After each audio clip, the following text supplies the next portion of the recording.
கர்த்தருடைய நாள் அவை நினைக்கும் போதே நம்முடைய மனதுக்கு ஒரு பெரிய மகிழ்ச்சி, ஒரு பெரிய சந்தோஷம். ஏன்னா இன்றைக்கு கர்த்தர் என்னோடு என்ன பேசுவார், கர்த்தர் என்னோடு என்ன பேசுவார், அல்லது எனக்கு என்னத்தை கற்றுக் கொடுப்பார், அல்லது எதை உணர்த்துவார் அப்படிங்கிற ஒரு எதிர்பார்ப்பு நம்முடைய மனதில் கர்த்தர் கொடுக்கிறவர்.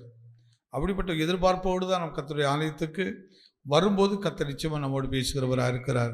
இந்த நாளில் நாம் தியானத்துக்காக எடுத்துக்கொண்ட வேதபதி, நாம் வாக்குத்தத்தமாக எடுத்துக்கொண்ட நீங்கள் என்னை தெரிந்து கொள்ளவில்லை, நான் உங்களை தெரிந்து கொண்டேன். நீங்கள் என் நாமத்தினாலே பிதாவை கேட்டுக்கொள்வது எதுவோ அதை அவர் உங்களுக்கு கொடுக்கத்தக்கதாக நீங்கள் போய் கனி கொடுக்கும்படிக்கும் உங்கள் கனி நிலைத்திருக்கும்படிக்கும் நான் உங்களை ஏற்படுத்தினேன்.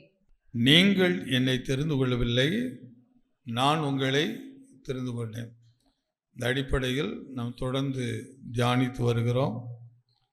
இது நமக்கு கிடைத்த ஒரு பெரிய அனுபவங்கள் என்னவென்றால், நான் கடவுளை தேடினதை விட கடவுள் என்னை தேடினார். நான் கடவுளை அறிய விரும்பினதை விட கர்த்தர் என்னை அறிந்து வைத்திருக்கிறார். அதனால தான் சொன்னார், உன் நினைவுகள் என் நினைவுகள் அல்ல, என் வழிகளும் உன் வழி நீ அறிந்திருக்க வேற மாதிரி, ஆனால் உன் வழியை நான் அறிந்து வைத்திருக்கிறேன். உன்னை எந்த வழியில் நடத்தணும்னு அறிந்து வைத்திருக்கிறேன். இந்த அடிப்படையில் நாம் நிறைய காரியங்களை அர்ப்பணிக்க வேண்டியிருக்கிறது, தெரிந்து கொள்ள வேண்டியிருக்கிறது, அதன்படி நடக்க வேண்டியிருக்கிறது. கர்த்தர் ஆசீர்வதிப்பார். கடந்த நாளில் அதை குறித்து ஒரு 5 காரியங்கள் அப்படியே சொல்லிட்டு வந்தேன். 6வது இன்னைக்கு ஒரு காரியத்தை குறித்து தியானிப்போம். அப்போஸ்தலன் பவுல் கொரிந்து பட்டணத்துக்கு 1வது நிருபம் 1 கொரிந்தியர் 1ஆம் அதிகாரம் 27ஆம் 28வது வசனத்தை நாம் வாசிக்கலாம். ஞானிகளை வெட்கப்படுத்தும்படி தேவன் உலகத்தில் பைத்தியமானவைகளை தெரிந்து கொண்டார். ஞானிகளை வெட்கப்படுத்தும்படி உலகத்திலேயே பைத்தியமானவைகளை தேவன் தெரிந்து கொண்டார். பலமுள்ளவைகளை வெட்கப்படுத்தும்படி பலனுள்ளவைகளை வெட்கப்படுத்தும்படி தேவன் உலகத்தில் பலவீனமானவைகளை தெரிந்து கொண்டார். தேவன் உலகத்திலே பலகீனமானவைகளை தெரிந்து கொண்டார். உள்ளவைகளை அவமாக்கும்படி உள்ளவைகளை அவமாக்கும்படி உலகத்தில் இழிவானவைகளையும் உலகத்திலே இழிவானவைகளையும் அற்பமாய் எண்ணப்பட்டவைகளையும் அற்பமாய் எண்ணப்பட்டவைகளையும் இல்லாதவைகளையும் தேவன் தெரிந்து கொண்டார். தேவன் தெரிந்து கொண்டார். அப்போஸ்தலன் பவுல் கொரிந்து பட்டணத்திற்கிற சபையில் சில காரியங்களை குறித்து, தெரிந்து கொள்ளுகிற காரியங்களை குறித்து சொல்லியிருக்கிற காரியங்களை கொஞ்சம் கவனித்து பார்க்கும்போது, அங்கே இயேசு சொன்னார், நீங்கள் என்னை தெரிந்து கொள்ளவில்லை, நான் உங்களை தெரிந்து கொண்டேன். அப்போ தேவன் நம்மளை தெரிந்திருக்கிறாரு. தெரிந்து கொள்வது என்னன்னு சொன்னால், யார் யார் எந்தெந்த இடத்துக்கு வர வேண்டும், எந்தெந்த இடத்தில் அமர்ந்திருக்க வேண்டும், யார் யார் என்னென்ன வேலைகளை செய்ய வேண்டும் என்று தேவன் நம்மை தெரிந்து கொண்டிருக்கிறார். அப்போ தேவன் தெரிந்து கொள்ளாமல் நாம் அந்த வேலைகளையோ அந்த அழைப்புக்குள் வரவே முடியாது. அதனால கர்த்தர் நம்மை குறித்து ஒரு விசேஷித்த நோக்கத்தை வைத்திருக்கிறார். இங்கே பவுல் கொரிந்து பட்டணத்தில் இருக்கும்போது சபைக்கு எழுதும்போது இவ்விதமாக அந்த வார்த்தையை எடுத்து சொல்கிறார். ஞானிகளை வெட்கப்படுத்தும்படிக்கு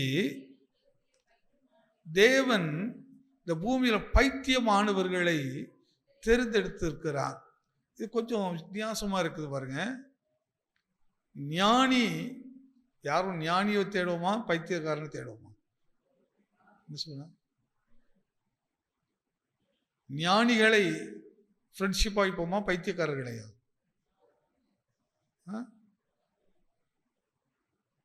எப்படி சொல்லுங்க? நான் பிள்ளைகள்கிட்ட சொல்லுவோம், மகனே நீ யாரோட ஃப்ரெண்ட்ஷிப் வச்சுருக்கணும்? உன்னை விட நல்ல ஞானியாக இருக்கிறவர்களை நல்ல, அப்படிதான் நம்ம என்ன ராஜேஷ், அப்படிதான் நம்ம எல்லாரும் சொல்லுவோம், ஒருத்தர் சொல்லுவோம். ஆனால் இங்கே பவுல் கற்றுக் கொடுக்கிறாரு, ஞானிகளை வெட்கப்படுத்தும்படிக்கு உலகத்தில் பைத்தியமானவர்களை என்ன செய்திருக்கிறாரா?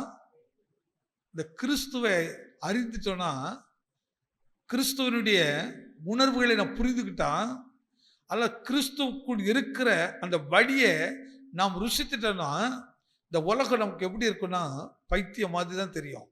இந்த உலகத்தில் வாஞ்சியாக ஓடுகிறவங்களை கவனித்து பாருங்க. இந்த உலகத்தினுடைய ஆசீர்வாதங்களுக்காக என்னென்ன கிரிமினல் ஆக்டிவ்லாம் உண்டோ அதெல்லாம் பயன்படுத்துகிற விதத்தில் நீங்கள் பார்த்துக்கிட்டீங்கன்னா அந்த ஞானத்தையும் இந்த ஞானத்தை கொஞ்சம் கவனித்து பார்த்தீங்கன்னா வித்தியாசம் தெரியும். இந்த உலகத்தில் சில காரியங்களுக்காக தங்களை ஞானிகளைப் போல செயல்படுகிற விதங்கள், பேசுகிற விதங்கள், சில நாவித பொருட்கள வார்த்தை கூட எப்படி இருக்கும்னு சொன்னால் டபுள் அர்த்தம் இருக்கும். அதுக்குள்ளேயும் சில விஷயங்களை வைத்து பேசுவார்கள். அவ்வளவு ஞானம் உள்ளவர்களாக இருப்பார்கள். இல்லையே நான் அப்படி சொல்லவில்லை, இப்படி தானே சொன்னேன் என்று அந்த வார்த்தைகளை மாற்றுவதற்கு ஏதான வார்த்தைகளை பயன்படுத்துவது.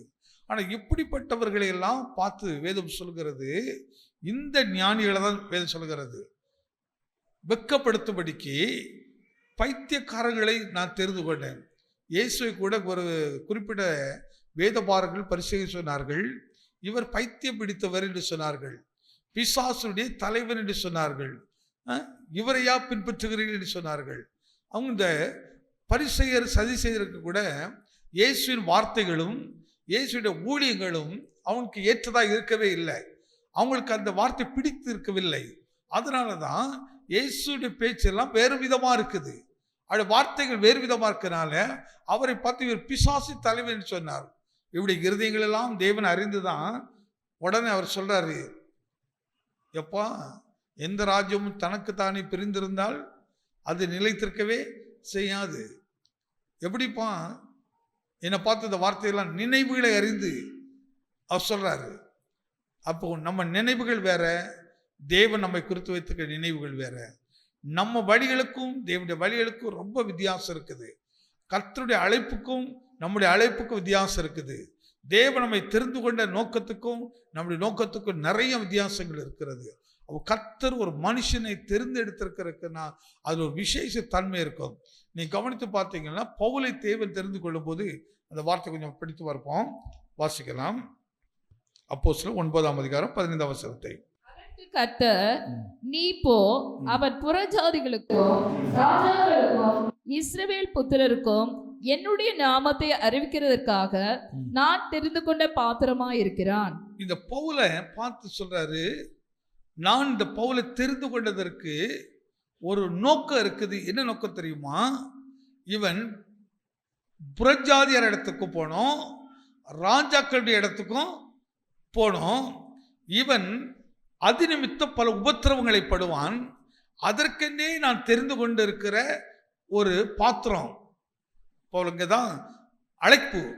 அப்போ எல்லாரையும் எல்லா வேலைகளையும் பயன்படுத்த முடியாது, எல்லாராலும் எல்லா வேலை செய்யவும் முடியாது. அப்போ ராஜாக்கள்கிட்ட பேசணும்னா அப்போ அவனுக்கு ராஜாக்களை குறித்து நன்றாக தெரிந்திருக்கணும். யூதர்கிட்ட பேசணும்னா யூதரை குறித்து நன்றாக தெரிந்திருக்கணும்.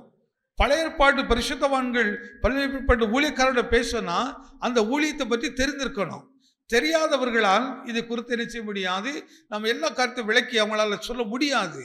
அப்படி அழைப்பில்லாத போகும்போது அவர்கள் நம்முடைய வார்த்தைகளை எடுத்து நம்மை பல விதத்தில் மடக்குவதை போல இருக்கும், அல்லது வெட்கப்படுத்துவதை போல இருக்கும். சில இடத்துல மூடர்கள் பேசுகிற கேள்விகளுக்கு ஞானிகளை வெட்கப்படுத்துற மாதிரி இருக்கும், அவங்கள பதில் சொல்லவே முடியாது. ஊழியக்காரனை வைக்க. நான் ஒரு முறை டிவியில் ஒரு புரோகிரத்தை பார்த்துக்கிட்டு இருக்கும்போது அங்கே ஒரு ஊழியக்காரங்களும் கணவன் மனைவியும் இருந்து அவர்கிட்ட பேசுகிறார்கள். அவரிடத்துல இஸ்லாம் சகோதரர்கள் 2-3 பேர் உட்கார்ந்து கேள்விகளை கேட்டுக்கிட்டே இருக்கிறாங்க. அவங்க கேட்குற கேள்விகளுக்கு இவங்களால் சரியான பதில் சொல்லவே முடியவே இல்லை. அதனால இவங்க 2 பேர் திகைக்கிறாங்க. அவர் பார்த்து சிரிக்கிறார்கள். இதை டிவியில் பார்த்து நமக்கு கஷ்டமாக இருந்துச்சு. என்னடா ஒரு ப்ரிப்பரேஷனே இல்லாமல் ஏன் இவங்க இந்த வாக்குவாதத்துக்கு போகணும், அந்த அழைப்பு இல்லாமல் ஏன் போகணும்? ஒருத்தரோடு ஒரு வார்த்தை எடுத்து பேசணும்னா அதுக்கு நம்ம அழைக்கப்படுறதா தான் அந்த வேலை செய்ய முடியும். பவுலுடைய பேச்சுக்கும் பேதுருடைய பேச்சுக்கும் வித்தியாசம், யோவாண்டி வித்தியாசம், லூக்காவுக்கு வித்தியாசம், ஒவ்வொரு அப்போஸ்தலருக்கும் வித்தியாசம் இருந்துச்சு. ஆனால் பவுல் பாருங்க, எந்த இடத்துல போனாலும் அவர் அந்த இடத்துல அந்த இடத்துக்கேற்ற பதிலை சொல்லுவார். அவருடைய பேச்சுக்கு ஒருவனு கூட எதிர்த்து பேசவே முடியல, ஒருவனை எதிர்த்து பேச முடியல. நம்ம இந்த ஞானம் கொஞ்சம் பெற்றுக்கொள்ளணும். எந்த ஞானத்தை? தேவ ஞானத்தை. உலகத்தின் ஞானம் தேவனுடைய ஞானத்துக்கு பைத்தியமா இருக்கும். இந்த உலக ஞானத்தை தேடாதீங்க, நீங்க தேவனுடைய ஞானத்தை தேடி பாருங்க. அப்போ பவுல் பேசுற விதங்கள் எல்லாம் ரொம்ப வித்தியாசமா இருக்கு. யாரும் அவள் பதில் சொல்ல முடியல. மாஸ் மேடையில நிறுத்தப்பட்டு அவருடைய கேள்வியில கேட்கிறார்கள். அங்கே நிறைய வார்த்தைகள் எழுதப்பட்டிருக்கிறது. அந்த வார்த்தை எழுதப்பட்டிருக்கும் போது அதில் குறிப்பிட்ட ஒரு வார்த்தை இருக்கிறது, அறியாத தேவன் என்று எழுதப்பட்டிருக்கிறது. தேவன் என்று. இப்ப அறியாத தேவனை குறித்து நீங்க எப்படி பேசுவீங்க?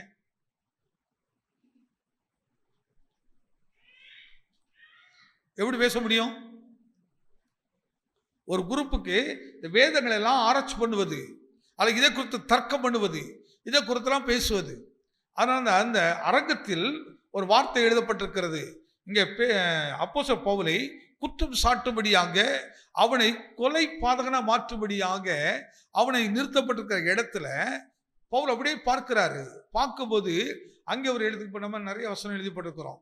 ஒவ்வொரு வசனத்துக்கும் நமக்கு என்னென்ன அர்த்தம். ஆனால் அறியப்படாத தேவன் என்று எழுதப்பட்டிருக்கிறதே, அதை குறித்து எப்படி பேசுவது? கரெக்டாக அந்த வேட பவுல் பார்க்கிறாரு. பார்த்த உடனே அந்த அந்த வார்த்தை எடுக்கிறாரு. அப்பா, நீங்க எழுதப்பட்டிருக்கீங்களே, நீ அறியப்படலைன்னு சொல்றியே, அந்த தேவனை குறித்தப்போ நான் பேசிக்கிட்டே இருக்கிறேன். அது நீ அறியல, ஆனா நான் அறிந்திருக்கிறேன். எதை நம்புறீங்க? அறியப்படாத தேவனை என்று நீ முடிச்சுட்ட அந்த கதையை. இந்த தேவனை அறியவே முடியாது, இந்த தேவனை தெரியாது. ஆனால் நீ தெரியாதுன்னு சொன்னதை நான் தெரிந்து வைத்திருக்கிறேன். தெரிந்து வைத்திருக்கிறபடினால் அந்த தேவனை குறித்து தான்ப்பா பேசுறேன். நீ என்ன போய் குற்றவாளின்னு சொல்றியே, அதான் நீ சொல்லுற தேவனை தான் குறித்து பேசுறேன். அப்படி பவுலை கர்த்தர் பயன்படுத்துறாங்க. அப்போ தெரிந்து கொள்ளப்படுறது எவ்வளவு அவசியம் பாருங்க. இந்த மாதம் கர்த்தர், ஆண்டவர் எனக்கு ஏதாவது ஒரு விஷயத்தை நீ தெரிந்து கொள்ளலையா, அந்த விஷயத்தை குறித்து என்னோடு பேசணும். என்ன ஏதோ சோம்பேறியான ஒரு மனுஷனை வைக்கக்கூடாது. ஏன்னா நீங்க பயன்படுத்தணும்ப்பா, நீங்க எப்படியாவது என்னை பயன்படுத்தணும். நான் கடந்த நாளில் சில சாட்சி கூட நான் பகிர்ந்து கொண்டேன்.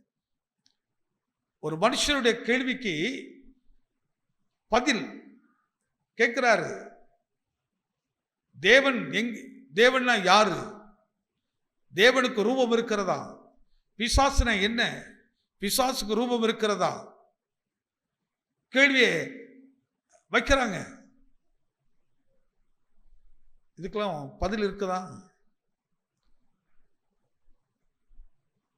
நம்ம கிறிஸ்தவங்க பெண்கள் எல்லாருடைய செயின்லையும் ஒரு அடையாளம் இருக்கும்.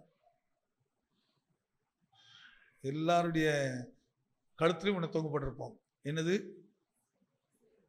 இந்த உலக அறிவை பார்த்து கேட்க, அறிவை குறித்து பேசுறேன். இந்த உலகத்துல நாம தொங்க போட்டிருக்கிறத வைத்து கேள்வி கேட்கிறாங்க. கடவுள் இருக்கிறாரா? பிசாசுக்கு ரூபம் இருக்கிறதா? ஏன் நீங்கள் சிலுவையை கழுத்து தொங்க போட்டு அலைகிறீர்கள்? எதுக்குங்க சிலுவை தொங்க போட்டு அலைகிறோம்? எதுக்குமா? உங்களை ஒரு கேள்வி கேட்ட நீங்க என்ன சொல்லுவீங்க சிஸ்டர்? என்ன பதில் சொல்லுவீங்க? உங்க நண்பர்கள், உங்களோட வேலை பார்க்குறவங்க ஒருத்தர் கேட்குறாங்க, என்ன சிஸ்டர் உங்க கழுத்தில் ஒரு சிலுவை தொங்கப்பட்டிருக்கீங்களா, அதுக்கு என்ன அர்த்தம் அப்படி கேட்டால் என்ன சொல்லுவீங்க? ஒன்றுமே பதில் சொல்ல மாட்டீங்களா?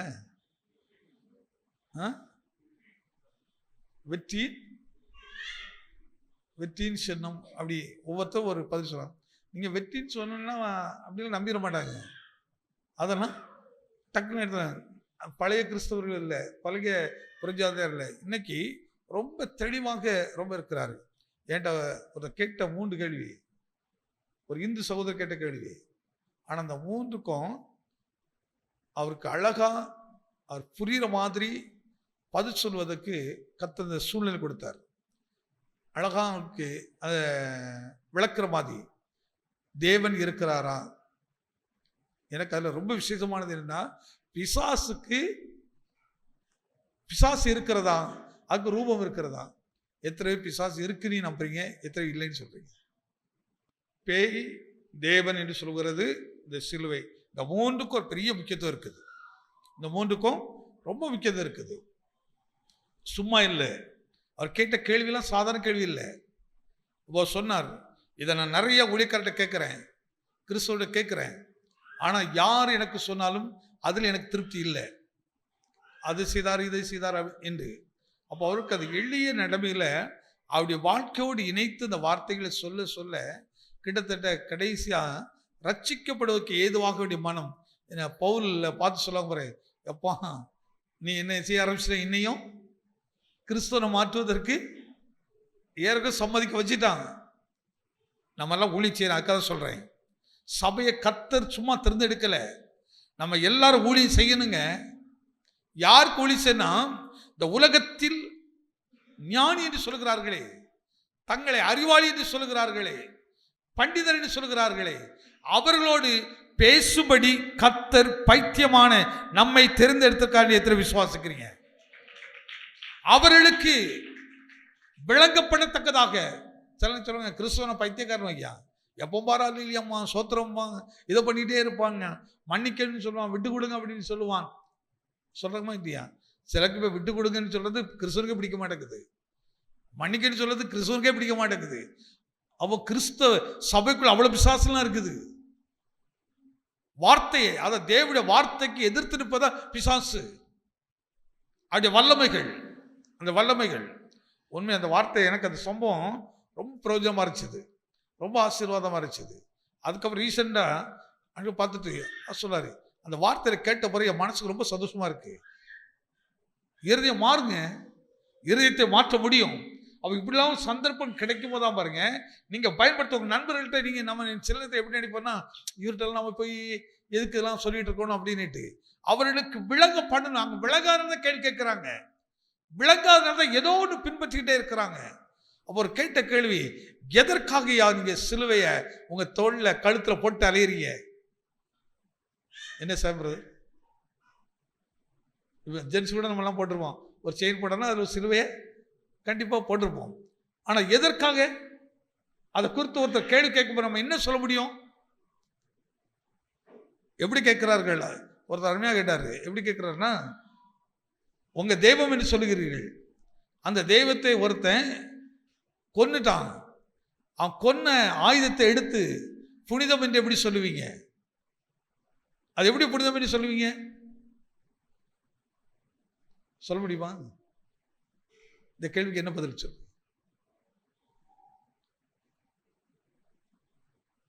என்ன செய்வியா? உங்க அப்பாவை ஒரு கத்தியால குத்தி கொன்னுட்டான், அல்ல அருவாளை வெட்டி கொன்னுட்டான், அதை நீ கழுத்தை தொங்க போட்டு புனிதன்னு சொல்லுவீங்களா? இந்த கேள்விக்கு என்ன பதில் இருக்கு?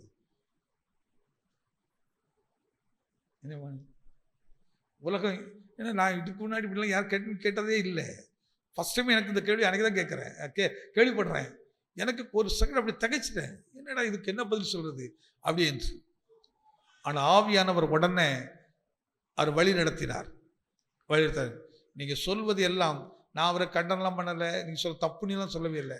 நீ கேட்ட கேள்வி 100க்கு கரெக்டான கேள்வி, நீ சொல்கிறது கரெக்டான கேள்வி. ஆமாம், எங்கள் அப்பாவை கொன்ன ஆயுதத்தை எடுத்து நல்ல ஆயுதம் நான் சொல்லவே மாட்டேன், அது நல்ல. அடுத்த ஒரு கேள்வி கேட்குறாரு, குட் ஃப்ரைடே என்று வச்சுருக்கீங்களே, அது எப்படிங்க அது நல்ல வெள்ளிக்கிழமையாக இருக்கும்? அது பேடு தானே?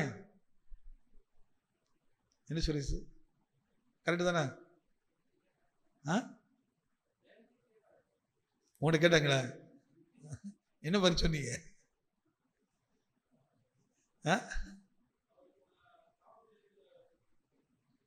அவனை பாவத்தெல்லாம் ஏற்றுக்கொண்டார். ஆனால் அவங்க அதை ஏற்றுக்கொள்ள மாட்டாங்க, அந்த காரியங்களை முழுமையாக நம்ப மாட்டாங்க. அப்போ அவங்களுக்கு பேசிக்கில் இருந்தே நம்ம அவங்களுக்கு சொல்லணும், அடிப்படையில் இருந்து அவங்களுக்கு விளக்கணும். இதெல்லாம் நம்ம 2 வரையிலாம் ஆர்குமெண்ட் பண்ணினீங்கன்னா அந்த வார்த்தையை எடுத்து நம்மளை குத்துவாங்க. அப்போது சொல்ல வேண்டிய ஒரு விஷயம் இருக்குது, எங்கே நாம் போக வேண்டிய இருக்குன்னு சொன்னால், அப்போ அந்த 3 கேள்விக்கு தேவன் யார், பிசாசு யார், இந்த 2ஐயும் விளக்கத்தை கொண்டு வந்து இந்த 2 வெளிப்படுத்திட்டு அதுக்கப்புறம் சிலுவையிட்ட வந்தீங்கன்னா ஈஸியாக உங்களுக்கு விளங்கிறோம். அப்போ தேவன் எப்படிப்பட்டவர்? என் தேவன் சர்வ வல்லமை உள்ளவர் என்பதற்கு அடையாளம் வானத்தை பூமியை அவர் உண்டாக்கினார். வானத்தை பூமி உண்டாக்கி வானத்தை கர்த்தருடையதாகவும் பூமியை மனுஷனுக்கும் கொடுத்தார்.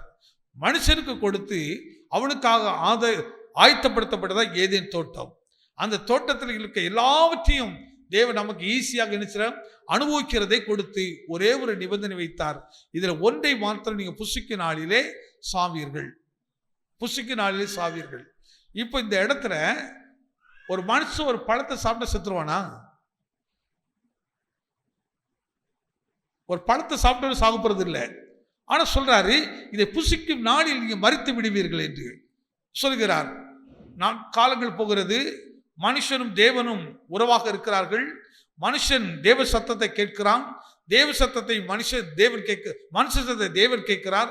இப்படி ஒரு அழகான மனுஷனுக்கும் தேவனுக்கும் நல்ல ஒரு அன்பு இருக்கிறது, ஐக்கியம் இருந்து கொண்டு இருக்கிறது. ஆனா இப்படிப்பட்ட இடைப்பட்ட நாளை கணவனும் மனைவியுமாக ஏதேன் தொடர் அன்பாக வாழ்ந்து கொண்டிருக்கிற நாட்களில், கணவன் இல்லாத நேரத்தில், மனைவி மட்டும் தனிமையா இருக்கிற நேரத்தில் ஒரு சத்தம் கேட்கிறது, ஏவாளை அழைக்கிறது. ஏவாளே என்று கூப்பிட்டு கொண்டு, உன்னோடு தேவன் இந்த வார்த்தை சொன்னது உண்டோ? எந்த வார்த்தை? நீங்கள் எதையாவது புசிக்க கூடாது என்று தேவன் சொன்னாரா, அல்லது எதையாவது பார்க்க கூடாது சொன்னாரா என்று சந்தேகமான ஒரு வார்த்தை கேட்கிறான். கேட்ட உடனே அவர் சொல்கிறார், தேவன் எல்லாத்தையும் ஆண்டுகொள்ள சொன்னார், ஆனால் அந்த நடுவில் இருக்கிற மரத்தின் கனியை நீ புசிக்கினால் சாவாய் என்று சொல்லிவிட்டார் என்று. அதனால நாங்கள் அந்த பக்கத்தை திரும்புறதில்லை, எல்லாத்தையும் அனுபவிக்கிறோம், மகிழ்ச்சியாக இருக்கிறோம். உடனடியாக அங்கே அந்த சர்ப்பமானது பேசுகிறது. உடனே அது சொல்லுகிறது, இல்லை, நீங்கள் புசிக்கும் நாளில் நீங்கள் தேவனை போல மாறிவிடுவீர்கள். அந்த வார்த்தை சொல்லிட்டு அது வேலை பார்த்துட்டு போயிடுச்சது. இப்ப அது என்ன வேலைக்கு வந்துச்சுது? அதோடைய ஊழியம் என்ன ஊழியம்? அதுக்கு ஒரு ஊழியம் கொடுக்கப்பட்டுச்சது. அந்த ஊழியத்தை நிறைவேற்றுவதற்கு இப்போ அதற்கு தேவைப்பட்டது என்னது சொன்னால், ஒரு சரீரம் தேவை. ஆனா அங்க இருக்கிறது எத்தனை பேரு? 2 பேரு, ஆதாமும் ஏவாளும்.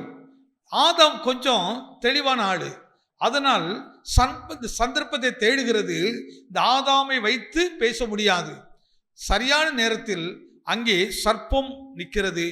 சர்ப்பத்துக்குள் இந்த ஆவி உள்ளே கடந்து போகிறது. இந்த சர்ப்பம் பேசுகிறது. இந்த சர்ப்பம் பேசுறதா எங்கே இல்லை. அப்போ ஒரு பிசாசு நினைத்தால் மாடை கூட பேச வைக்கும். ஆமே, நீங்க இதை நிறைய சில இதெல்லாம் பார்ப்பீங்க.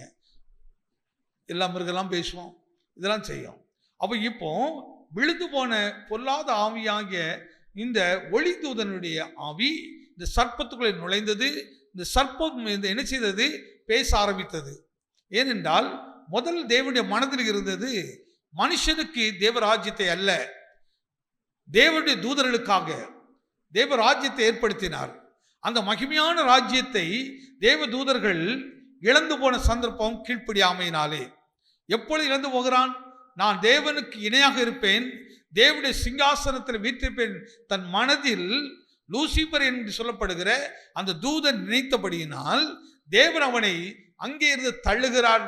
அவனோடு பலவிதமான கூட்டங்கள் விழுந்து போனது. அந்த விழுந்து போன ஆவிகள் இந்த உலகத்தில் வேலை செய்ய ஆரம்பிக்கிறது. எப்பொழுது வேலை செய்ய ஆரம்பிக்கிறது? இப்பொழுது தேவனுடைய ராஜ்யத்திலிருந்து தள்ளப்பட்டபடியினால் அந்த ராஜ்யத்துக்கு ஒரு மனுஷனை உண்டாக்கி மனுஷனுக்கு அதை கொடுக்க தேவன் விரும்பினார். இப்பொழுது மனுஷனுக்கு இந்த பரலோக ராஜ்யத்தை தேவன் கொடுக்க போறார் என்பதை அறிந்தபடியினால் பரலோக ராஜ்யத்துக்குள் ஒரு மனுஷனும் உள்ளே போகக்கூடாது என்பதனால் அவனை கரை உள்ளவனாக மாற்றணும், அல்லது அவனை குற்றமுள்ளவனாய் மாற்றணும், அல்லது தேவனுக்கு கீழ்ப்படியாதவனாய் மாற்ற வேண்டும் என்று பிசாசானவன் தந்திரமாக நினைத்து இப்பொழுது தேவன் எதை செய்யக்கூடாது என்று சொன்னாரோ அதை செய்ய வைக்க வேண்டும் என்று அவன் விரும்பினான். அதற்கான சந்தர்ப்பத்தை நேரத்தை அவன் தெரிந்தெடுத்துக்கொண்டு சரியான நேரம் கிடைக்கிறது. ஏவாள் தனிமையாக இருக்கும் போது அழகாக வந்து அவனோடு பேசுகிறது. நீங்கள் இதை புசிக்கும் நாளில் ஏவாளே நீ சாதாரண ஒரு பெண்ணாக இருக்க மாட்டாய், ஏவாளே நீ சாதாரண ஒரு பெண்ணாக இருக்க மாட்டாய். எப்படிப்பட்ட பெண்ணாக இருப்பாய் தெரியுமா? உன்னை உருவாக்கின தேவனை போல மாறுவாய், அந்த தேவ சாயலாக நீ மாறுவாய். மனுஷனை தேவன் உண்டாக்கினதே தேவ சாயல் தான். இது குறித்து ஏற்கனவே நான் சொல்லியிருக்கிறேன். தேவ சாயல்ங்கிறது எதை காட்டுகிறது?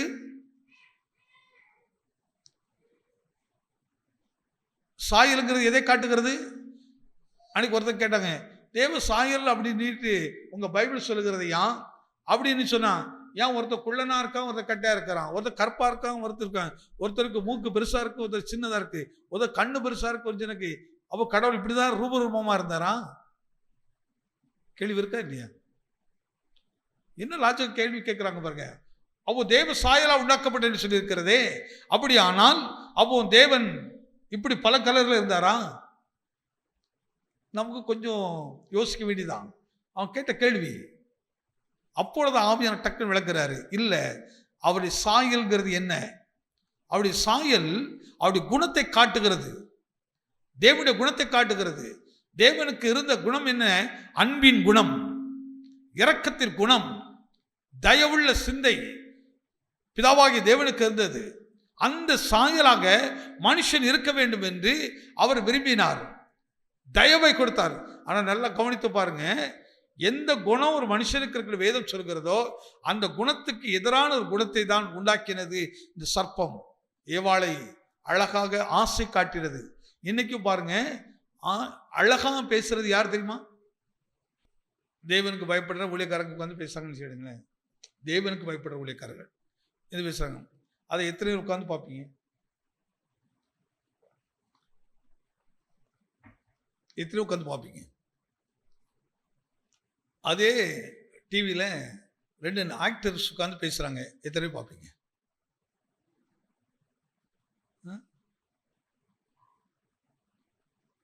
அவங்க உட்கார ஸ்டைலை முதல்ல பார்க்குங்க. உட்காருவார்கள், காலுக்கு மேலே காலை போடுவார்கள், அப்படியே முடிய இப்படி இப்படிமாங்க, பலவிதமான ஆக்ஷனை காட்டுவார், முகத்தை காட்டுவார்கள். அவங்க பேசுறத நான் உலகத்திலே எந்த ஆலோசனை கேட்கக்கூடாதுன்னு சொன்னா, ஒரு நடிகனோ ஒரு நடிகை பேசுறதை கேட்கக்கூடாதுன்னு சொல்லுவேன். அவருக்கு சொல்லுவதற்கான எந்த இது கிடையாது. புத்தி சொல்வது, ஆலோசனை கொடுக்க மிகவும் தேவை ஒழுக்கம், முன்மாதிரி ஜீவியம், வாழ்ந்து காட்டுவது, நல்ல அர்ப்பணிப்பு. எனக்கு யாராவது அர்ப்பணிப்பு உள்ள ஒருத்தங்க என்ன பேசுனா எத்தனைவங்க கேட்பாங்க? என்னைக்கு ஒரு கிறிஸ்தவனோ ஒரு உண்மையான தேவனை தேடுகிறவன் ஒரு நாள் இப்படிப்பட்ட இடத்துல போய் நிற்கவே கூடாது, அதை பார்க்கவே கூடாது. அவனு என்ன கத்தி பேசுனாலும் சரி, அவன் சொல்றதை கேட்கறதுக்கு நாம் ஆயத்தமாக இருக்கக்கூடாது. ஏன்னா அவன்கிட்ட கேட்பதற்கு அவன்கிட்ட ஒண்ணுமே கிடையாது. வஞ்சகம், மாயை. உலகம் எதை நோக்கி போகுது? பொய்யை நோக்கி போகுது. இதை கவனிங்க. அப்ப பிசாசு என்பவன் பொய்யை விதைக்கும்படிக்கு அநேகரை தெரிந்து கொள்கிறான். யாரை? உலக அறிவுள்ளவர்களை, உலகத்தில் புத்தி உள்ளவர்களை அவன் தெரிந்து கொண்டு அவர்களை பயன்படுத்துகிறான். ஆனால் தேவன் தெரிந்து கொள்கிறது யார் தெரியுமா? உலகத்தில் அற்பமா இருக்கிறவர்களை, சாதாரண மனிதர்களை. இதை தான் பவுல் எடுத்து காட்டுறாரு. ஏன் பொய்? முதல் மனுஷியை வீழத்தள்ளினது ஒரு பொய்யின் வார்த்தை. இன்னைக்கு விட உண்மையை விட பொய் தானே வேகமா பரவுது, இருக்குதா இல்லையா? பொய்யின் ஆவி வேகமா வேலை செய்யும். அந்த வார்த்தை அப்படி நம்புற மாதிரி இருந்துச்சு, அவள் கேட்பதற்கு அவ்வளவு இனிமையா இருந்துச்சு. உடனே நமக்கு மனசு அப்படியே குழு குழு ஆயிடுச்சு. பிதாவாகிய தேவன் சொன்னதை விட இந்த சர்ப்பம் பேசுறது இவ்வளவு அழகா இருக்கு. அதனால்தான் சங்கீதக்காரர் சொல்லும் போது சொல்கிறாரு, சர்ப்பத்தின் நாவின் கீழ் என்ன இருக்குது? எங்க இந்த நாவு பேசுது பாருங்க. நீங்க உங்களை திட்டுறவங்க கூட நீங்க நம்பலாம், உங்களை கடித்து கொள்றவங்களை நம்பலாம். ஆனா வஞ்சனையாக இனிமையா பேசுவதை போல பேசுற பாருங்க, அதற்கு பின் ஒரு பெரிய விஷம் இருக்கிறது. அழகாக பேசும், நீ தேவனை போல மாறிடுவான், நீ வந்து பாரு. இப்போ கிறிஸ்தவோடு சொல்லுங்க, நீங்க எங்களுக்கு காணிக்க கொடுத்து பாருங்க, எங்களுக்கு காணிக்க கொடுத்து பாருங்க, உங்களுக்கு இது எத்தனை வீடு வருது எப்படிலாம். ஆனால் இப்படிலாம் பைபிள் சொல்லவே இருப்பதுங்க. தேவன் நம்மகிட்ட எதிர்பார்க்கிறது ஒன்னே ஒன்றுதான், நம்முடைய இருதயத்தை இருக்க சுபாவங்களை மாற்றுவது கேட்கிறாரு. மகனே, உனக்குள்ள இருக்க அசுத்தத்தை எடுத்து உனக்குள்ள நல்ல சுபாவத்தை உனக்கு தரட்டும், என் சாயல் உனக்கு தரட்டும், என்னை போல நீ இரக்கமுள்ளவனாயிரு, தயவுள்ளவனாயிரு, உண்மை உள்ளவனாயிரு, உத்தம உள்ளவனாயிரு. அது புறமப்படாத, எரிச்சல்படாத, பிறரை அவமதிக்காத, பிறருடைய பொருளை இச்சிக்காத, பிறருடைய எந்த காரியத்துக்கு இடர்களை உண்டாக்காத, இப்படி நல்ல சுபாவத்தை காட்டுவதற்கு தான் அவருடைய சாயலாகவே மனுஷனை தேவன் உண்டாக்கினார். இப்படி தேவ சாயலாக உண்டாக்கப்பட்ட மனுஷனை இப்பொழுது பொல்லாத வஞ்சக வார்த்தையினாலே பிசாசு அவனுடைய சாயலாக மாற்றிச்சது. இப்போ விளங்கி பாருங்க, நம்ம தேவ சாயலா யாருடைய சாயல்? யாருடைய சாயல் கொஞ்சம் யோசிச்சு பாருங்க. அப்படியே கோபத்துல நாக்க துருத்திக்கிட்டு அப்படியே அடிக்க போகும்போது கொஞ்சம் நின்று கவனிச்சு பாருங்க. பத்திரக்காரி எங்கதான் இருக்கிறார்? காரியமற்ற காரன் எங்கதான் இருக்கிறாங்க? இந்த ஸ்வமம் எங்க வந்துச்சுது? அவர் தேவ சாயலாக அவர் நம்ம உண்டாக்கினார். அவருடைய சாயல் என்பது என்ன? கண்ணு மூக்கு இந்த இதை வைத்து கலரை வச்சு பேசாதீங்க. அவருடைய சாயல், அவருடைய இது தெய்வீக சுவாவம், தெய்வீக குணம், தெய்வீகமான வழிநடத்துதல். தேவன் நடந்து போற இடத்தில் மற்றவர்களுக்கு ஆசீர்வாதம் உண்டு. நானும் நீங்கள் எங்க போனாலும் அந்த இடத்துல சமாதானம் இருக்கும். நான் போற இடத்துல மகிழ்ச்சி இருக்கும். நான் போற இடத்துல ஐக்கியங்கள் இருக்கும். நீ கவனித்து பாருங்கள், நாம் ஐக்கியப்படுத்துகிறவர்களா, குடும்பங்களை உடைக்கிறவர்களா? என்ன ஆலோசனை கொடுக்கிறோம், என்னத்தை பேசுகிறோம்? கொஞ்சம் கவனித்து பாருங்கள்.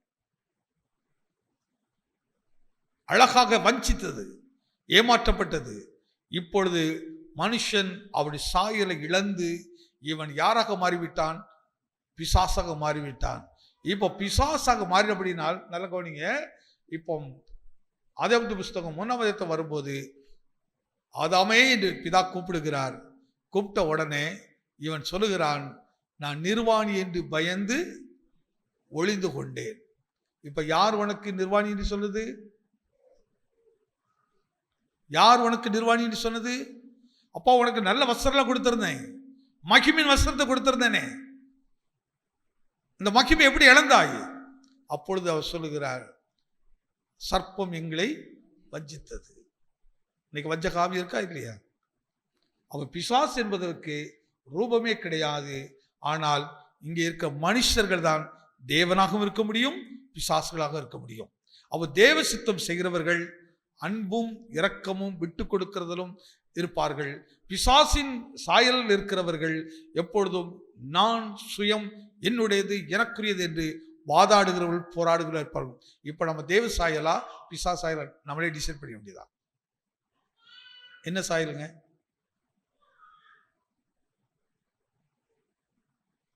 என்ன சாயல்? பிசாசுங்கிறது அவனுக்கு எந்த ரூபம் கிடையாது, அவனுக்கு எந்த சாயலும் கிடையாது. அவனுக்கு இருக்க சாயல் பொய், அவனுக்கு இருக்க சாயல் ஏமாற்றுவது, அவனுக்குள்ள இருக்கிற அபகரிக்கிறது, மற்றவர்களை வஞ்சிக்கிறது, ஏமாற்றுவது, தூசிப்பது, இது அவனுடைய சாயல். இவர்கள் இந்த உலகத்தில் அறிவாளிகள், இந்த உலகத்தில் இவர்கள் ஞானிகள், இந்த உலகத்தில் இவர்கள் பெரிய நபர்கள் என்று சொல்லுகிற இந்த காலத்தில் இப்படிப்பட்ட ஞானிகளை வெட்கப்படுத்தபடி தேவன் உலகத்திலே எளிமையான நம்மை தேவன் தேர்ந்தெடுத்திருக்கிறார். எத்தனை விசுவாசிக்கிறீங்க? ஆமே. அதனால யாராவது உங்களை பார்த்து பிசாசுங்கிறீங்க கேட்டா நீ என்ன சொல்லுங்க? உடனே அவங்க சரித்திரத்தை எடுத்து பாருங்க. எப்பா நீ இப்படி செய்திருக்கிறாய், நீ இப்படி பண்ணியிருக்கிறார், நீ தேவ பிள்ளையா பிசாசு பிள்ளையா? இப்போ உன் பக்கமே இந்த கண்ணாடி திருப்பி காட்டுறேன், உன் பக்கத்தில் கண்ணாடி திருப்பி பார்க்கிறேன், நீனே முடிவு பண்ணிக்க நீ யார். ஞானத்தை கத்தர கொடுக்கிறவருங்க. பைத்தியமா இருக்குது உலகத்துக்கு. ஆனா நமக்குள்ளது வருகிற வார்த்தைகள் ஞானமுள்ள வார்த்தைகளா இருக்கு. எத்தனை நம்புறீங்க? அதற்கென்றே தேவன் இந்த சபையும் இந்த ஊழியத்தையும் தெரிந்தெடுத்திருக்கிறார். இங்க இருக்கிற ஒவ்வொருவரையும் தேவன் தெரிந்து கொடுக்க ஒரு உன்னதமான ஒரு நோக்கம் இருக்கிறது. பவுலை தெரிந்து கொடுக்க ஒரு உன்னதமான நோக்கம் இருந்துச்சு. அப்படிங்கிற பவுல் மட்டும் பேசல பிரயோஜனம் இல்லை. அந்த பவுலாக ஏன் என்ன கத்தரை பயன்படுத்தக்கூடாது? ஏன் கத்தரை பயன்படுத்தக்கூடாது? நீ உன் வேலை செய்கிற இடத்துல நீ சாதாரண ஒரு நபர் அல்ல. இந்த எல்லாம் சொல்லுவான், ஏம்மா ஒரு பொட்டு வச்சா ரொம்ப அழகா இருக்கும், ஒரு பட்டை பொண்ணு நல்லா இருக்கும், கொஞ்சம் கண்ணு மையெல்லாம் கொஞ்சம் அழகாக இருக்கும். எப்படி சொல்லுவாங்க தெரியுமா? மங்களகரமாக இருக்கும். எப்படி இருக்கும்? மங்களகரம் எதுங்க? யார் சொல்லி கொடுத்தது? பூ வைத்தா மங்களம், பொட்டு வச்சா மங்களம். உன் குணம் தாங்க மங்களகரம், உன் சுவாபம் தான் மங்களகரம். ஆனால் இப்படி சத்ருவானவன் வஞ்சகமான பொய்யான காரியத்தை நம்ப பண்ணிட்டு அதை மனிதர் நம்புகிறார்கள். கிறிஸ்தவங்களுக்கு கூட பிறகு ஒரு ஃபங்க்ஷன்னா கொஞ்சம் பூலாம் இருந்தால் நல்லா இருக்கும் போல தோணுது. ஒரு ட்ரெயினில் வச்சு கொஞ்சம் பூலாம் வச்சு தான் கொடுத்தா நல்லா இருக்கும்னு நினைக்கிறோம். நம்மளை அறியாமலே என்ன விடுதலை இல்லை, என்ன குணம் சுவாபம் மாறல, சுவாபம் முழுவதும் மாறணும். தேவன் அதுக்கு தெரிந்தெடுத்திருக்கிறாரு. இடையில ஒரு ஃபங்க்ஷன் போயிருந்தேன், ரொம்ப எனக்கு பிடித்தமாக இருந்துச்சு, ரொம்ப பிடிச்சது. அவங்க ஒரே ஒரு கேள்வி கேட்டாங்க, ஐயா உங்களுக்கு பிடிக்காத ஏதாவது செயல் இருந்தால் சொல்லுங்க, நாங்கள் மாற்றிக்கிடுறோம் அப்படின்னாங்க. எல்லாரும் எப்படி ஐயா இதை வைக்கலாமா இதை வைக்கலாமா, அவங்க வித்தியாசமாக எனக்கு கேட்டாங்க. எனக்கு ரொம்ப சொல்லுங்க, நீங்கள் வைத்திருக்க எல்லாமே சரியாக இருக்குது, இதுவே போதுமானது, ரொம்ப எனக்கு திருப்தியாக இருக்குதுமா, எனக்கு மகிழ்ச்சியாக அந்த ஃபங்க்ஷன் நடத்தினேன், ரொம்ப சந்தோஷமாக இருந்தது. பாருங்கள், அந்த இடத்துல எதெல்லாம் மங்களம்னு சொல்லுவாங்களோ எதுவுமே இல்லை. அங்கே இருந்தது அழகான ஒரு வேத புத்தகம் இருந்துச்சு, கொஞ்சம் பழங்கள் இருந்துச்சு, அவ்வளோதான். வேற எதுவுமே வைக்கல, எந்த ஒரு காரியத்தை வைக்கல. ரீசெண்டாக சில ஒரு பெரிய நல்ல கிறிஸ்தவர் அப்படின்னு பேர் பெற்ற ஒரு இடத்துக்கு ஒரு ஃபங்க்ஷன் போயிருந்தோம். அங்கே பார்த்தீங்கன்னா அவங்க வீட்டில் தான் வெத்தலை, பாக்கு, மணக்கிற பூ எல்லாம் வச்சு தான் அந்த காரியத்தை அவங்க ஸ்டார்ட் பண்ணுறாங்க. கொடுக்கும்போதே அதில் பைபிள் மணக்காது பார்த்தீங்களா, ஆனால் எது மணக்குது? பூ மணக்குது, சந்தனம் மணக்குது, இவையெல்லாம் மணக்குது, ஆனால் பைபிள் தான். எதுங்க வாசனை? கர்த்தர் நம்மளை வாசனையா வைத்திருக்கிறாரு. உன் வார்த்தை வாசனை மணக்கணும், உன் செயல் மணக்கணும். பிசாசு எப்படி தந்திரம் வேலை செய்து பாருங்க. தேவனுடைய திட்டத்துக்கு எதிராக வேலை செய்து அழகாக பேசினது விழுந்து போனால் பயம் வந்துச்சுது. பயம் வந்ததுனால தப்பு செய்ய வேண்டிய நிலம் வந்துச்சுது. இதெல்லாம் ஏற்கனவே நிறைய சொல்லியிருக்கிறேன், கஷ்டமாக தான் இருக்குது. ஆனால் இதெல்லாம் மாறும். அதுக்காக தேவன் நம்ம தெரிந்தெடுத்துருக்காருங்க. ஒரு காலங்கள் வரும்போது சொல்லணுங்க, இந்த ஃபேமிலி மாதிரி இருக்கணும் ஐயா, இந்த சபையார் மாதிரி இருக்கணுங்க. அவங்க பாருங்க, எந்த இடத்துலையும் உங்களை ஒரு இடத்துல அழைச்சிருக்கிறாங்க, நம்ம போகிறோம், அந்த இடத்துல மரியாதை கொடுக்கலன்னா உடனே என்ன செய்யணும்? மரியாதையை கேட்கணும், கேட்டு வாங்கணும், அப்படிதானே? மரியாதை ஒன்றை தேடி வரணுமே தவிர நீ மரியாதை தேடியே போகக்கூடாது. அது கிடைக்கலனாலும் அது வருத்தப்படவும் கூடாது. கிடைக்கல மற்றவன் அவமதிச்சா கூட நீ பார்க்கக்கூடாது. அங்கேதான் தெய்வ குணத்தை காட்ட முடியும், தெய்வ சாயலை காட்ட முடியும். எங்க எந்த வீட்டுக்குள்ள என்ன பிரச்சனை நடக்குது, உடனே பிரச்சனை பண்ணுறவங்கள நீங்க தப்பா எடுத்துறாதீங்க. உங்களை திட்டுறவங்களோட தப்பா எடுத்துறாங்க. சில நேரத்தில் நம்மளை வந்து திட்டு வாங்கிறாது. அவங்க யோசிக்கணும், இந்த அம்மா ஏன் நம்மளை திட்டுது? அப்போ இந்த அம்மாட்ட பிரச்சனை இல்லை, இந்த அம்மாவுக்கு பின்னாடி யாரோ ஒன்று இருக்கிறாங்க. அது கொஞ்சம் ஆராய்ச்சி போய் பார்த்தீங்கன்னா, எங்கேயாவது பார்த்தீங்கன்னா நமக்கு ரொம்ப வேண்டிய ஆள் தான் இருப்பாங்க. இந்த பிரச்சனைக்கு நமக்கு ரொம்ப கூட பழகினால தான் இந்த பிரச்சனைக்கு ஆளாவே இருப்பாங்க. தேவ சாயலாக உண்டாக்கப்பட்ட மனுஷனை உலக ஆவியை கொடுத்து, உலக ஞானத்தை கொடுத்து நமக்கு எதிராக செயல்பட வைக்கிறது. இந்த ஆதாமுக்கும் ஏவாளையும் இப்படிதான் அந்த சர்ப்பமானது வஞ்சித்து தேவ உறவை கெடுத்தது. இப்போ மகிமையை இழந்து போன மனுஷன் கடவுளுக்கு தேவையே தேவையில்லையா? உங்க பிள்ளை காணாம போச்சுது, நீ தேடுவீங்களா தேட மாட்டீங்களா? எப்படி சார்? நீங்க ஒரு 10,000 ரூபாய் தொலைச்சிட்டீங்க, தேடுவீங்களா தேட மாட்டீங்களா? எப்படி தேடுவீங்க? ஏசு அதுக்கு ஒரு ஓமை சொன்னார். ஒரு ஸ்திரீயானவள் ஒரு வெள்ளி காசு அடிச்சுட்டான், தொலைச்சிட்டான். அதை கண்டுபிடிக்க வரை அவ என்ன செய்யறானா, வீட்டை பெருக்குறானா. ஒரு குண்டு ஊசி, சின்ன இதில் இருக்க ஜுரம், அது என்ன சொல்றதுனே, அது அது காணாம போச்சுன்னா விடுவோமா? என்ன தேடுவோம், அடுத்து யோசிப்போம், யார் வீட்டுக்கு வந்தான், எந்த பிள்ளைகள் வந்துச்சு, என்ன தூக்கி இருப்பாங்களா. ஆனால் இப்போ கொஞ்சம் விலை அதிகம்தான், இப்போ விலை அதிகம்தான். ஆனால் அதுக்கு நம்ம அவ்வளவு தேடுவோம் பாருங்க, தேடுவோம். நான் இப்போ இதெல்லாம் விளங்கின ஒரு விஷயம் தெரியுமா, ஒரு பொருள் காணாம போன கூட தேடவே கூடாது அப்படின்ட்டு. இந்த பணம் யாருக்கோ தேவை இருக்குது, அதனால நம்ம கொடுக்க மாட்டோம். ஆனால் கர்த்தரை எடுத்து உங்களுக்கு கேட்டால் கொடுப்பீங்களா? கேட்டாரு செய்வோம். எப்படி கொடுக்கறது, காணிக்க போடும்போது எப்படி தேடுவோம், இருக்குதுல சின்ன காசு எங்க இருக்குது, சின்ன காசு எங்க இருக்குதுன்னா பார்த்து பார்த்து தேடி தானே போடுவோம், அப்படித்தானே போடுவோம். ஆனால் அதே காசு நம்ம வீட்டு யாரோ எடுத்து காணாம போச்சுன்னா, ஒரு நாள் ஒரு ஊழியக்காரர், இதுதான் முதிர்ந்த வயது உள்ள ஊழியக்காரர் பழகணும் பாருங்க. அப்போ அவர் ஒரு நாள் இந்த காரியம் சொன்னார். அவர் தன்னுடைய கஷ்டத்தின் காலத்தில் ஒரு பெரிய அமௌண்ட்டு அவர் வீட்டு காணாமல் போயிடுச்சு. அப்போ ரொம்ப வருத்தத்தை கவலையில் அப்படி இருக்கும்போது கர்த்தர் அவரோட பேசுகிறாரு, மகனே உனக்கு இவ்வளோ காசு இருந்துச்சு, ஆனால் அந்த காசு வச்சு என்ன பண்ணிட்டு இருந்தேன், நாளைக்கு வேணும், அடுத்து வேணும், இதுக்காக நீ ஆயத்தப்படுதான். ஆனால் குறிப்பிட்ட இந்த இடத்துல இந்த குடும்பத்துக்கு அது தேவையாக இருக்குது, அது தேவையாக இருக்குது. அதனால அது உன் கையில் இருந்து அது வழுகி விழுபடி செய்தேன், அது ஏற்க தேவையோ அங்கே போய் சேர்ந்திருக்கிறது. ஆனால் அந்த பணத்தை குறித்த கவலை உனக்கு நினைச்ச வேண்டாம், உனக்கு வேண்டாம், அது தேவையானவர்கள் கொடுக்கப்பட்டிருக்கிறது. அன்னைக்கு தான் சொன்னார், உணர்ந்தறான்.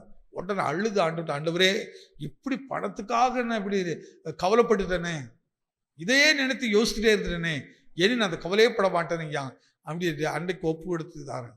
அவர் சொன்ன ஒரு விஷயம் எனக்கு அது நல்ல மனதில் பிரயோஜனமாக இருந்துச்சு. அப்போ அன்னையிலேருந்து ஒரு தீர்மானம், சரி காணாம போச்சு தான் போட்டோம், ஒருத்தர் ஏமாத்திட்டானா போட்டோம், அது பெருசாக எடுத்துக்கிட்டுலாம் இருக்கவே இல்லை. உண்மையாக தான் நான் சொல்கிறேங்க, எனக்கு இடத்துல வாங்கிட்டு நிறைய பேர் தராதவங்க நிறைய பேர் இருக்கிறாங்க. ஆனால் ஒரு நாள் அதை வந்து கவலைப்பட்டதே இல்லை. சரி பரவாயில்ல போட்டோம், மைண்டில் நினைக்கிறதே இல்லை. அப்போ நம்மகிட்ட கொடுக்குற சுபாவம் இல்லை, அதனால கர்த்தர் அடிச்சுட்டாரு, பிடி கொடுத்துட்டாரு. அவர் சுபாவத்தை மாற்றணும், சுபாவத்தை மாற்றணும். ஆனால் கொடுத்துருக்கிறது யாருக்கு, சரியான ஆளுக்கா, அதான் கொஞ்சம் கவனிச்சு பார்க்கணும். அப்போ இப்படி கரெக்டாக காண போச்சுன்னா நம்ம கவலையே வராது. தேவன் யாருக்கு எடுத்து கொடுத்திருக்கிறாரு. ஆனால் பண ஆசை உள்ளவனுக்கு அது வேதனையாக இருக்கும், பிசாசுக்கு துன்பம் இருக்கா. சொல்லும், காணாம போச்சு, அதை ஓனம் பண்ணோம், நீ என்ன இப்படி இருக்கிறிய, எல்லாரையும் பிடிச்ச இழு, கேள்வியை கேரு, அவங்களை டெஸ்ட் பண்ணு, இவங்களை டெஸ்ட் பண்ணு, வீட்டுக்குள்ள பெரிய ரணத்தை உண்டாக்குறோம். உண்டாக்கவோ உண்டாகுதா? சில ஃபங்க்ஷன் இப்படிதான் காணாம போச்சுன்னா அந்த ஃபங்க்ஷனே வேற மாதிரி மாறிடும். ஆனால் தெய்வ கோணம் அப்படி இல்லை, அப்படி செய்யாது. பரவாயில்ல, பார்த்துக்கிடலாம், விட்டு, யாரையும் காயப்படுத்தாதீங்க, யாரையும் கேள்வி கேட்காதீங்க, அப்படி என்று நல்ல சமாதானத்தை உண்டாக்கும்.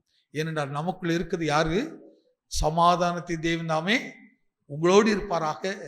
அப்போ தேவ சமாதானம் நமக்குள்ள இருந்தால் இந்த உலகத்தின் எது மேலும் பெரிய ஆசை. அதுக்கு நான் உங்களெல்லாம் பிச்சைக்காரனா கர்த்தர் வைப்பான்னு சொல்ல, வேதம் சொல்கிறது, நீ கேளாத ஐஸ்வர்யம் அவன் வீட்டுக்கு வருங்க, நீ கேளாத பேரு புகழ் உன் வீட்டை தேடி வரும். நீ தேடவே மாட்டா, நீ தேடுறது தாழ்மையை மட்டும், பொறுமையை மட்டும், நிதானத்தை மட்டும், கர்த்தர் பயப்படுறத மட்டும் தான் தேடுவாய்.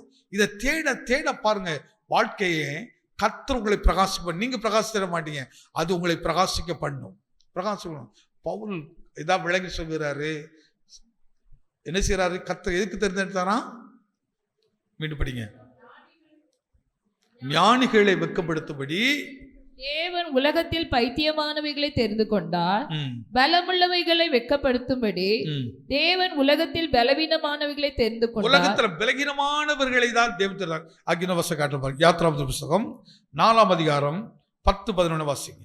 அப்பொழுது மோசே கர்த்தரை நோக்கி, ஆண்டவரே, இதற்கு முன்னாவது தேவரீர் உமது அடியனோடு பேசினதற்கு பின்னாவது நான் வாக்குக்கு வல்லவன் அல்ல, நான் திக்கு வாயும் மந்த நாவும் உள்ளவன் என்றான். நான் திக்கு நாவும் மந்த நாவும் உள்ளவன் என்றான்.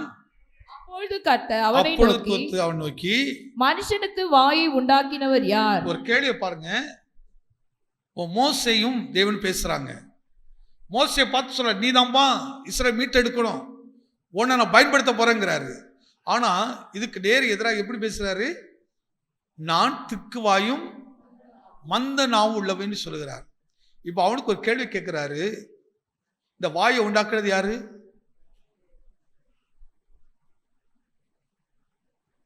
அப்படிதான் சொல்றாரு.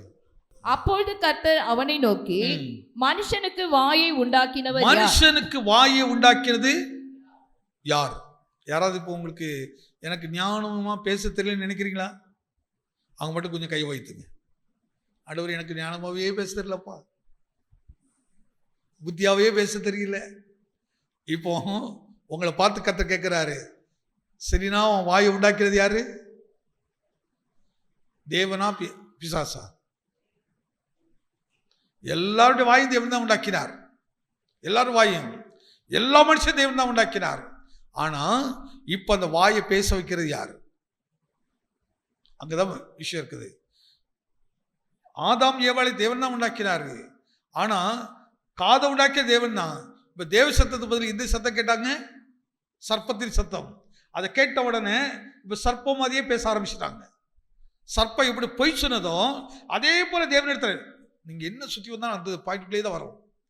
அந்த சுவாவம் மாறணும். அழகா பாருங்க, பொய் பேச ஆரம்பிக்குது. இப்போ ஏவாளுக்கு பொய் கற்றுக் கொடுத்தது யாரு? ஆதாமுக்கு பொய் சொல்ல கற்றுக் கொடுத்தது யாரு? எல்லா பொய்யும் செய்துக்கிட்டு தோத்திரம் இயேசுனா தான் பாடிக்கிறோம். எல்லாம் பண்ணிட்டு இதை கற்றுக் கொடுத்தது யாரு?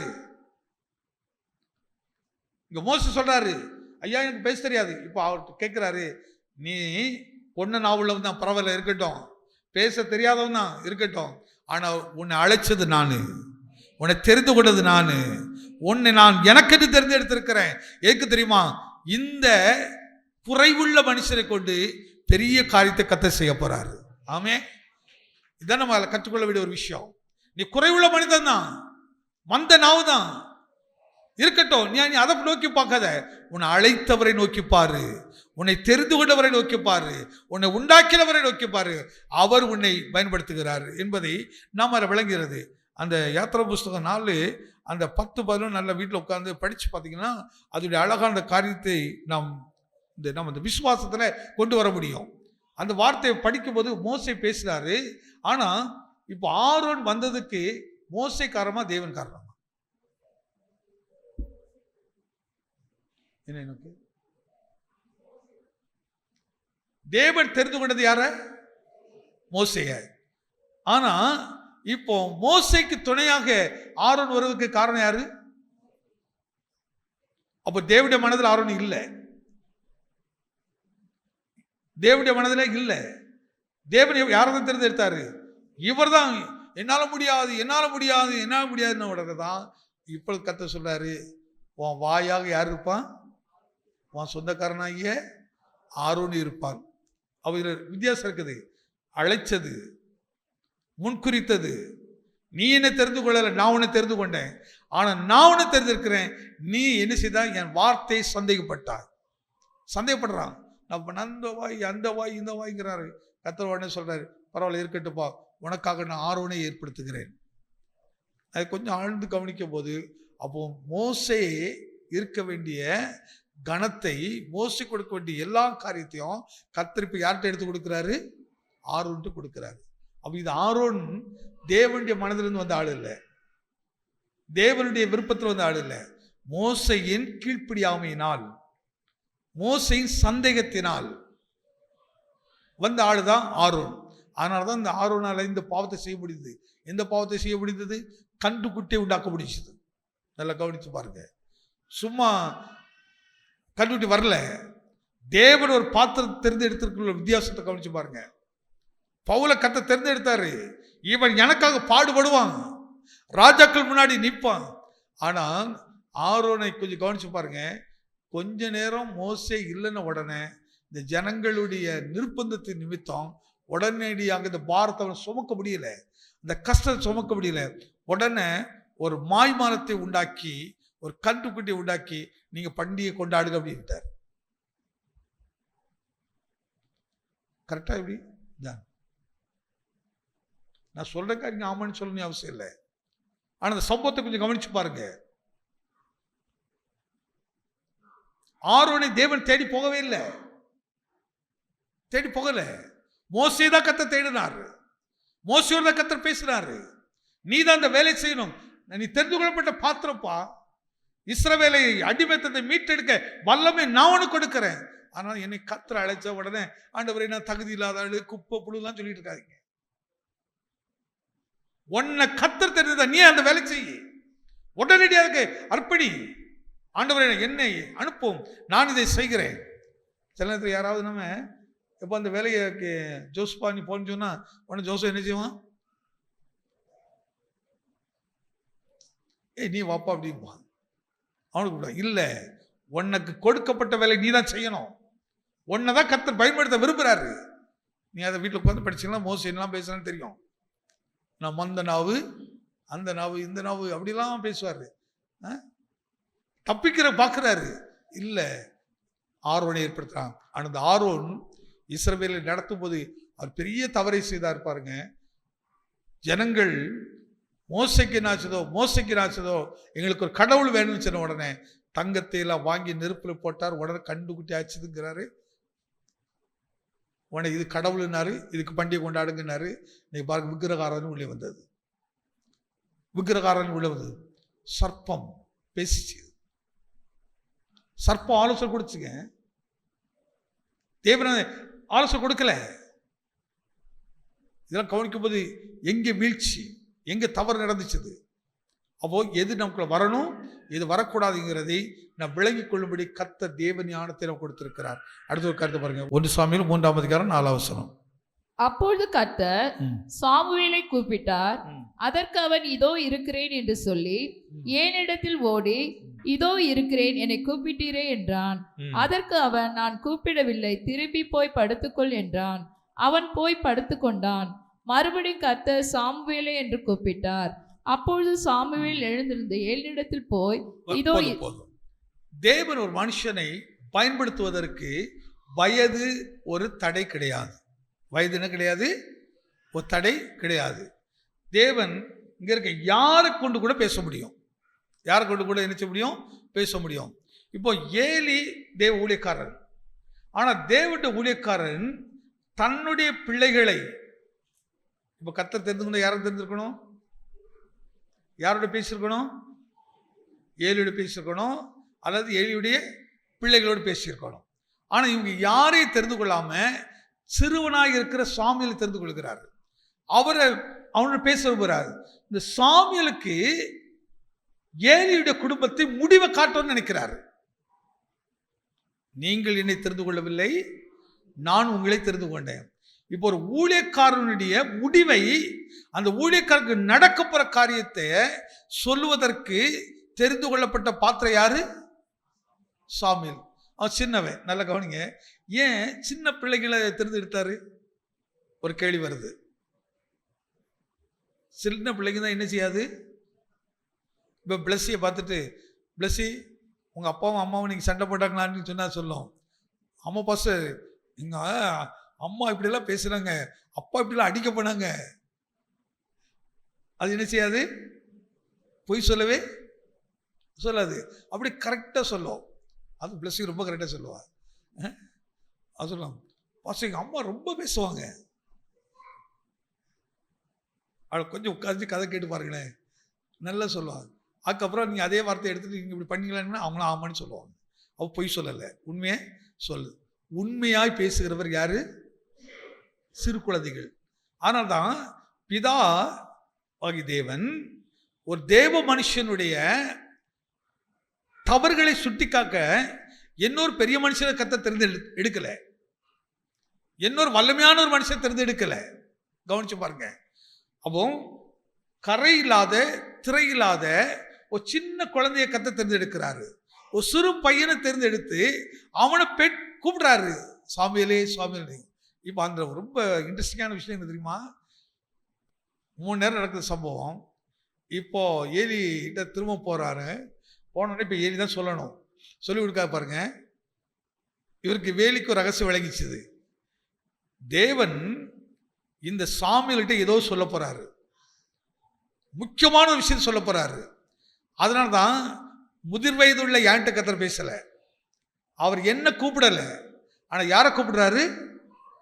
சின்ன பையனை கூப்பிடுறாரு. அப்படியானால் நிச்சயமாக என்னை குறித்து தான், என் குடும்பத்தை குறித்து தான் தேவன் என்ன செய்ய போறாரு?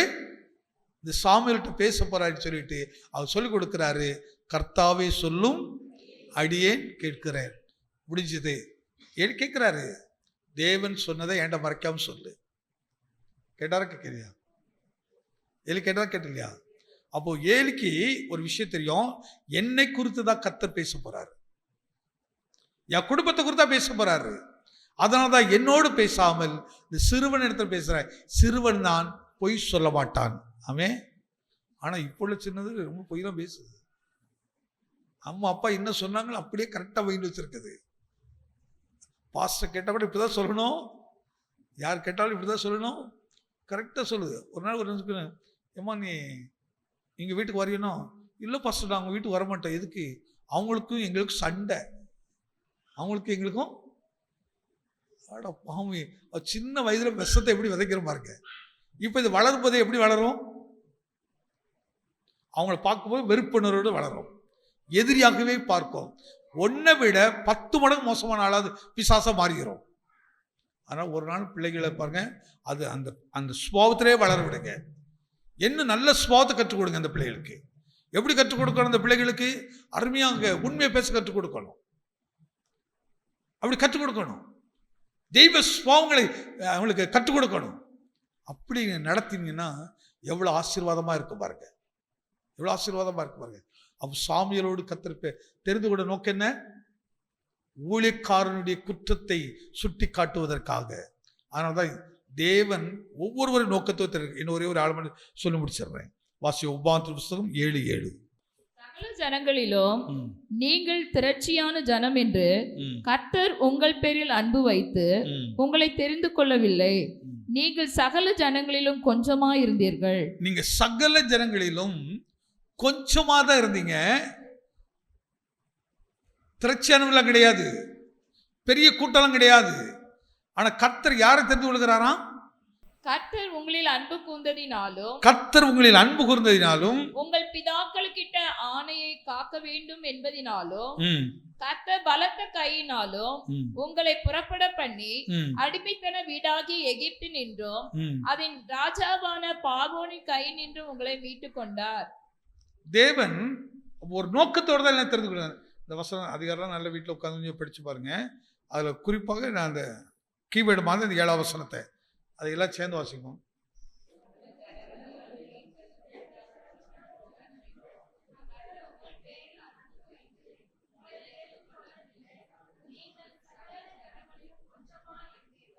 எப்படி சொல்ல பாருங்க, சகல ஜனங்களிலும் நீ கொஞ்சமா இருந்தீங்க, நம்ம மேல கர்த்தர் என்ன வைத்தாராம்?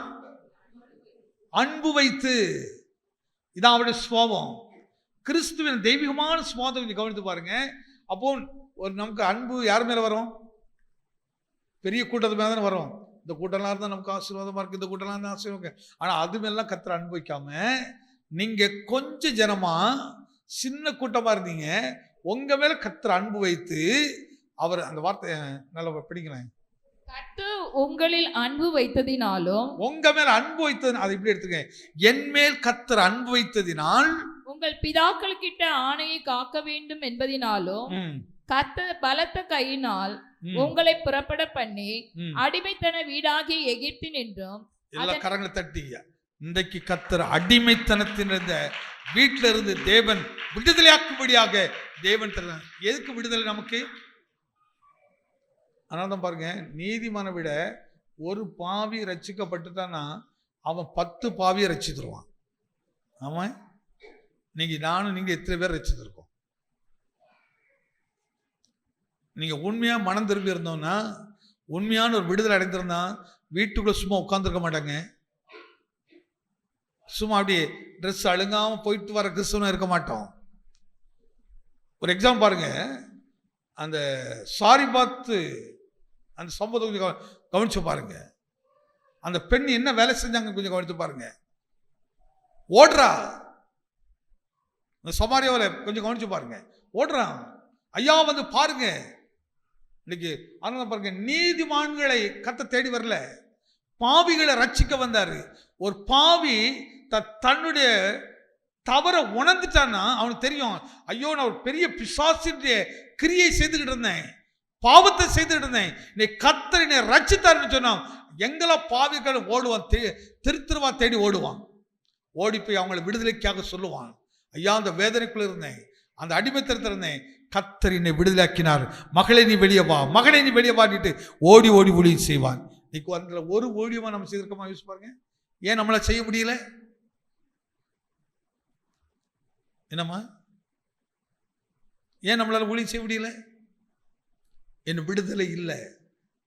நான் விடுதலைக்கு அடையாதனால அந்த மேன்மை நமக்கு தெரியல, அதனுடைய மகிமை நமக்கு தெரியல. எத்தனை பேர் வித்தியோட முடிஞ்சு சொல்லுவேன், நாங்கள் ரட்சிப்பட புதுசில் அந்த ஒளியும் செய்வோம், அந்த ஒளியும், ஆனால் இன்னைக்கு எந்த ஒளியுமே செய்ய முடியல. ஏன்னா அதுக்கு ஒரு ஸ்டேஜுக்கு அப்புறம் அப்படி நின்று போச்சு, அது வளரல. அடுத்த ஸ்டேஜ் அடுத்த ஸ்டேஜ் அடுத்த ஸ்டேஜ் மாறிட்டே இருக்கணும். யோசித்து பாருங்கள். அடிமைத்தர் அந்த மீண்டும் அந்த வார்த்தை எப்படிங்க முடிச்சிடலாம்? கர்த்தர் உங்களில் அன்பு கூர்ந்ததினாலும் உங்கள் பிதாக்களுக்கிட்ட ஆணையை காக்க என்பதினாலும் கர்த்தர் பலத்த கையினால் உங்களை புறப்பட பண்ணி அடிமைத்தன வீடாகிய எகிப்தினின்றும், அடிமைத்தன அதாவது உலகம் என்கிற பாவத்தின் அடிமைத்தன, உலகத்தின் ஆசை என்கிற அந்த பிசாஸ் கிரியில் இருந்து நம்மளை விடுதலை ஆக்கி அதன் ராஜாவான பார்வோனின் கையினின்றும், அந்த பார்வோன்கிறது இந்த உலகத்தின் அதிபதியாகிய பிசாசின் கையில் இருந்து தேவன் நம்மை விடுதலாக்கி இருக்கிறார் என்பதை எத்தனை விசுவாசிக்கிறீங்க? இந்த விடுதலை தான் இன்னைக்கு நமக்கு தேவை. உலகத்தில் உள்ளவைகள், நான் உலகம்னு சொன்ன உடனே நம்ம தப்பெல்லாம் எடுத்துறாதீங்க. உலகத்தில் நமக்கு வீடு வேணும், நல்ல குடும்பம் வேணும், நல்ல வேலை வேணும், நல்ல வருமானம் வேணும். இல்லை வேணுமா வேண்டாமா? வேணுமா வேண்டாமா? இவையெல்லாம் நமக்கு தேவை. இவையெல்லாம் தேவை என்பது கர்த்தர் அறிந்திருக்கிறாரு. உடனே பாஸ்டர் இந்த உலகமே வேண்டான்னு சொல்றாரு, சன்னியாசி அப்படின்னு நான் சொல்ல வரல. இவையெல்லாம் நமக்கு தேவை, இவையெல்லாம் தேவை என்பதையும் பரமபிதா அறிந்திருக்கிறார். ஆனால் இவைகளை பதிலாக பிசாசு உன் இருதயத்தை அவன் வேலை செய்ய வச்சிருக்கிறான், அவன் விரும்புகிறதை செய்ய வைத்திருக்கிறான், பொய்யும் புரட்டும் பேச வைத்து அவனுடைய திட்டத்தை செய்ய வைத்திருக்கிறான். எப்படியாவது சம்பாதிக்கணும்னு ஒருத்தனை ஏமாற்றி அவன் சொத்தை பிடுங்கிறது, ஒருத்தனை ஏமாற்றி அவன் பணத்தை பிடுங்கிறது, ஒருத்தனை ஏமாற்றி அவனுக்கு துரோகம் பண்றது, இப்படி பொய்யை செய்கிறது. இந்த உலகத்தின் ஆவி, இதுல இருந்து தான் விடுதலை. இந்த உலகத்திலிருந்து விடுதலை, பொய்யின் உலகத்திலிருந்து விடுதலை, உண்மையின் உலகத்துக்குள்ளே வர வேண்டும் என்பதை. அதனால தான் எகிப்து கானான் எழுத்துப்படி வைத்திருக்கிற, எகிப்து பொய், கானான் உண்மை, எகிப்து வேதனை, கானான் பரலோகம்.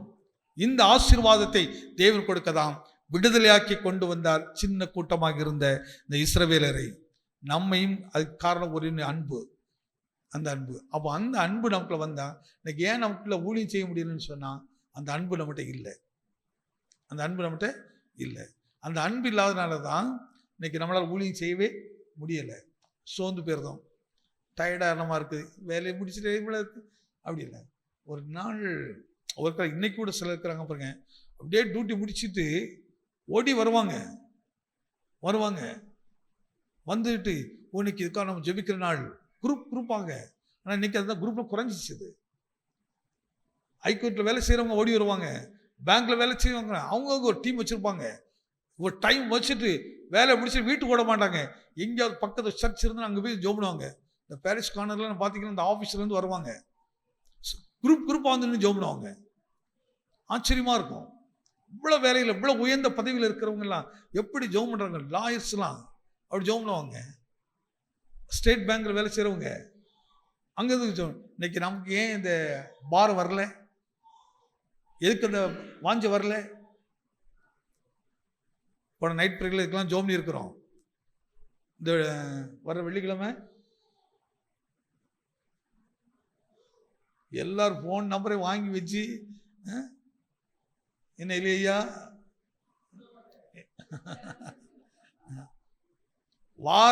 மாசத்துல ஒரு நாளாவது ஆண்கள் தனியா விழித்து ஜோம் பண்ணணும். பெண்கள் ஜெபம் பண்ணணும், ஜெபம் பண்ணணும். இதாங்க இந்த வருஷத்துல நம்ம நோக்கம். வேற ஒண்ணு நீங்க வேற வேலையும் செய்யணும். இது செய்து பாருங்க, கர்த்தர் நம்மை ஆசீர்வதிப்பார்.